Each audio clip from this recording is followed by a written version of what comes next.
Hello，大家好啊！又嚟到今日，我哋嘅趙 Sir 傾下偈啦。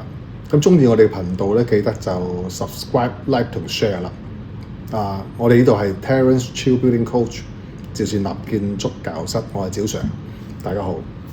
今日同大家分享一個 topic 咧，就係究竟如果你有冇堅持目標，你自己有冇目標，同埋你最後有冇達到？咁究竟如果你做到同做唔到個分別有幾大？第一點，有冇你個目標？有冇你個目標？係咪夠大？係咪可以達到？第四就係你有冇不斷用你嘅能力持續去做，令到呢個目標達成？如果有嘅時候同冇嘅時候，或者你做到同做唔到，陣間會舉啲例子俾大家睇，有咩分別？第二樣嘢我想講嘅就係人生裏邊咧，好多人就會覺得，佢做到，因為佢叻啫。其實我想講，大部分人都係屬於中間嘅位置嘅。其實絕大部分人，咁點解有一部分人，就算佢嘅能力係一般般啦，或者係好少少啦，但未必去到最 top 喎。你見到佢都點解都唔錯喎？有時係咪？有啲朋友係覺得，佢都唔係好叻嘅啫，但係點解佢都做得幾好嘅？有啲又覺得佢都幾醒嘅喎？點解即係無論工作上，無論佢係即係打工啊，或者做生意咧，都係麻麻地嘅？點解會咁嘅？大家都會知道有一條 curve 嘅，有冇見過一條咁嘅 curve 啊？呢個意思即係話叻嘅人同埋好差嘅人嘅能力，我講緊都係好少數，比較少一啲嘅。絕大部分人咧就係中間位置，係一啲中庸啲，可能比中間好啲，或者比中間差少少嘅人。呢一班人係佔咗絕大部分可能你同我都係屬於中間呢一部分嘅人，係啦。或者你身邊嘅朋友好多，又或者你見到佢都幾叻喎，或者麻麻地喎，都係呢一班人嚟嘅啫。咁點解有啲人成功啲，有啲人差啲咧？其實個重點就係，首先記唔記得我頭先講嗰4樣嘢？你有冇做好呢4樣嘢，或者你自己有冇呢種嘅目標，同埋有冇呢啲持續性地去做先？首先如果你有啦，咁如果你係堅持去做嘅時候，如果最後第4樣嘢你堅持，最後係成功，咁我陣間就會舉一啲例子俾大家聽。如果有呢4樣嘅目標，亦都做到最後又得到一個結果，唔關於佢嘅能力係最好或者最差嗰個邊個班你只不過係中間呢一班嘅啫。而你有呢4樣嘢嘅目標同埋持續地去做咁陣間舉一啲例子俾大家聽。如果你做得到一啲嘅，你目標夠大舉個例子咧，我哋因為主要就講 AES 嘅嘛，我哋呢個頻道裏面有一部分嘅內容都係講關於註冊一般承建商，係嘛？建築界嘅朋友呢度比較多一啲。咁舉翻一個註冊承建商裏邊嘅獲授權簽署人嗰個即係資歷嚟做一個比喻咧。我有啲朋友或者叫學生又好，朋友又好啦，而家成為朋友啦，好多都。咁佢有幾個例子俾大家聽一聽嘅。有2個例子啦，都比較接近嘅。佢之前咧就係只不過係做一啲喺公司裏邊做一啲中級，甚至連中級都唔到嘅位置。佢可能係一個 APM 做得麻麻地嘅 APM， 又或者做一個業主嘅代表，可能代表業主唔係做 PM 嗰隻業主，即係可能睇下啲地盤嘅質素啊、quality 都會有。咁佢但係都係建築界嘅朋友啦，係嘛？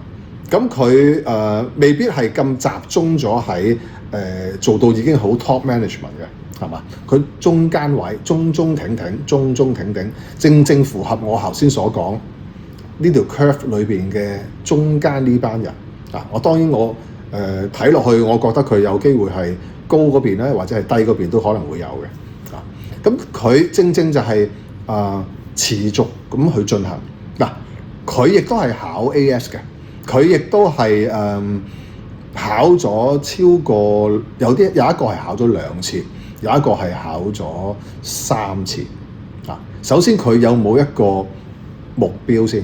佢有目標喎，係咪可以達到啊？可以達到，係嘛？佢有冇持續咁做啊？佢有持續咁做啊？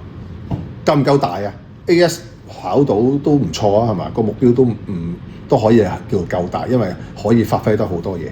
咁所以佢最後因為第四點非常之重要，你有冇持續去做？持續去做，佢本嚟係質素，你可以話佢算係平啦，唔係高質素，係嘛？咁但係佢好堅持去考你佢嗰個 AS， 佢亦都每一次咧準備得非常之好嘅。咁礙於可能質素啦，但係最後個結果，陣間你同你哋分享，你會知道佢之後因為持續去做，雖然佢之前個質素真係平，咁但係因為佢持續去做，去考到咧，佢令佢信心大增。考到 AS 之後咧，佢成個人生都變咗。無論佢同人哋嘅 presentation 啦，佢喺公司受嘅重用啦，出邊對朋友或者佢一啲家人個嘅自信心啦，完全係一個唔同嘅人。我直情會睇到佢嗰個講誇張啲個額頭都發光嘅所有嘢都因為佢考到呢個AS 嘅專業資格之後咧，即係得到各方面嘅認同啊，信心大增啊，做所有嘢咧都同之前唔同。咁而家咧做無論係佢有一個係打工佢都連升咗2至3級，人工多咗好多。而家仲準備可能公司再即係有啲重任俾佢。咁另一個亦都係啦，好多嘢因為佢考到個 AS 之後咧，公司老闆好多嘢都揾佢出去再傾生意啊咁樣。呢樣嘢其實都係唔係佢之前有嘅。咁正係因為佢考到個資格啦，首先受到公司重用先啦，信心亦都幫到佢唔少嘅。佢信心大增嘅時候咧，好多機會咧就接踵而嚟㗎啦。咁另外第3個例子，有一個例子係第3個唔成功嘅例子啊。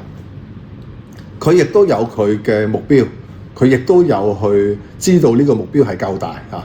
咁但係佢最後佢冇持續去做啊。考咗1次之後，第2次已經覺得對自己可能失去信心啦，覺得我做唔到啊，我驚啊。咁用種種藉口咧就去拖延啦，去唔去面試啦，可能話自己有啲咩事去阻礙住啦嚇。咁總之係佢自己安排一啲嘅藉口啦。我自己覺得就係咁冇再去進行佢嗰個目標嘅。咁當然啦，佢冇進行，咁咪原地踏步咯。咁佢咪做翻佢自己而家個位置咯。咁佢而家係咩位置就係咩位置，亦都冇一個突破，唔會同之前嗰2位朋友嘅分別連升3級。另一個咧就係得到公司重用傾生意都揾埋佢，叫佢去傾根本就係2個世界。信心亦都大增啦，嗰2位係嘛？好似頭先所講，個頭都有個光環喺度，即係發光嘅。咁一個原地踏步，另外嗰2個就已經係即係事業嘅新一頁，揾多咗錢係嘛？信心大增，機會都多咗好多。咁你究竟你係想做嗰2個信心大增啊，人生嘅新一頁啊，定係嗰個原地踏步嘅朋友咧？咁呢啲好實際嘅例子嘅。咁首先，所以大家喺我哋呢一集嗰度同大家做一個總結。第一，你自己有冇一啲嘅目標？一定要人生如果要進步想比人哋好一定要有你嘅目標。而呢啲目標夠唔夠大？夠唔夠大？係咪可以做到？第4最緊要，你有冇持續去做？持續去做做到為止。當你做到嗰一刻，所有嘢即係我可以確保你嘅 guarantee， 我正所謂叫做你一定係見到一個唔同嘅自己，一定嘅唔同嘅自己。咁記住，唔好埋怨話佢好叻，所以佢做到。大部分人都係呢條 curve 裏邊嘅中間嘅部分，絕大部分頭尾嘅人咧係非常之少嘅。你唔會係最渣，亦都唔會係最叻，可能係最叻啦嚇。但係大部分嘅人都係中間嘅位置所以其實個重點並唔係你有幾叻或者我好渣，而係你有冇嗰4樣嘢嘅堅持，同埋最後係咪做到？做到嘅時候，你就會見到一個唔同嘅自己。頭先舉咗2個例子，2個成功嘅例子，1個失敗嘅例子。你想做邊一個？好，今日同大家分享到呢度。下次趙 Sir 同你傾下偈，再見面，拜拜。